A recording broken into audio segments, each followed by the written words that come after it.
ஒரு ஊர்ல 2 பசுமாடுகள் வச்சிருந்து பால் வியாபாரம் செஞ்சிட்டு இருக்கக்கூடிய ஒருத்தன் இருக்கான். அந்த வருமானம் அவனுக்கு போதுமானதா இல்ல. குடும்பம் பெருசு. அந்த ஊருக்கு ஒரு துறவி வராரு. அவர்கிட்ட போய் எனக்கு ஏதாவது உதவி செய்யுங்க, என் கஷ்டம் தீரணும் அப்படிங்கிறான். அவர் சொல்றாரு, இன்னைக்கோட உன் கஷ்டம் எல்லாம் தீர்ந்ததுப்பா, இனிமே நீ நல்லா இருப்ப அப்படிங்கிறாரு. இவன் சந்தோஷமா வீட்டுக்கு வரான். அவனுடைய மாடுகள்லாம் அதுக்கப்புறம் அபரிமிதமா பால் கொடுக்க ஆரம்பிக்குது. இவனுடைய பால் வியாபாரம் செழிக்குது. அதுக்கப்புறம் இன்னும் 2 மாடுகள் வாங்குறான். 2-3 வருஷங்கள்ல அவன் ஒரு 20-30 மாடுகள் வாங்கிடுறான். ரொம்ப சந்தோஷமா செழிப்பா வாழ்ந்துட்டு இருக்கான். ஒரு நாள் இவனை ஆசீர்வதிச்ச அந்த துறவி அந்த ஊருக்கு வராரு.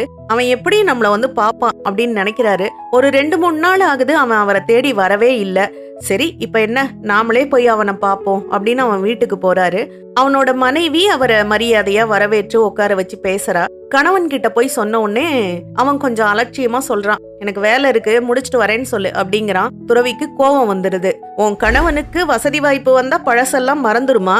இனிமே எப்பவும் 2 பசுமாடுகள் தான் உங்ககிட்ட நிரந்தரமா இருக்கும் அப்படின்னு சொல்லிட்டு அவர் கோபமா போயிடுறாரு. ஐயோ, தப்பு பண்ணிட்டோமே அப்படின்னு வெளியில நாலா பக்கமும் தேடி பாக்குறான். அவர் எந்த பக்கம் போனாருன்னே தெரியல.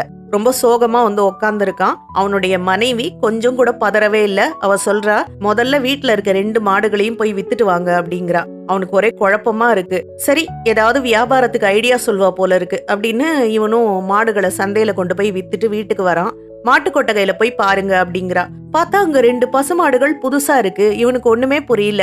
அப்ப அவ சொல்றா, நமக்கு அவர் கொடுத்திருக்கிற சாபம் என்ன, எப்பவுமே நம்ம கிட்ட 2 பசுமாடுகள் இருக்கும் அப்படிங்கறதுதான். நீங்க தினம் 2 மாட்டை போய் வித்துட்டு வாங்க, நமக்கு 2 மாடுகள் புதுசா கிடைச்சுக்கிட்டே இருக்கும் அப்படிங்கிறா. பதட்டப்படாம நிதானமா யோசிச்சா நமக்கு ஏற்பட்டிருக்கிற தடைகள்ல கூட வாய்ப்புகளை நம்ம கண்டுபிடிக்க முடியும்.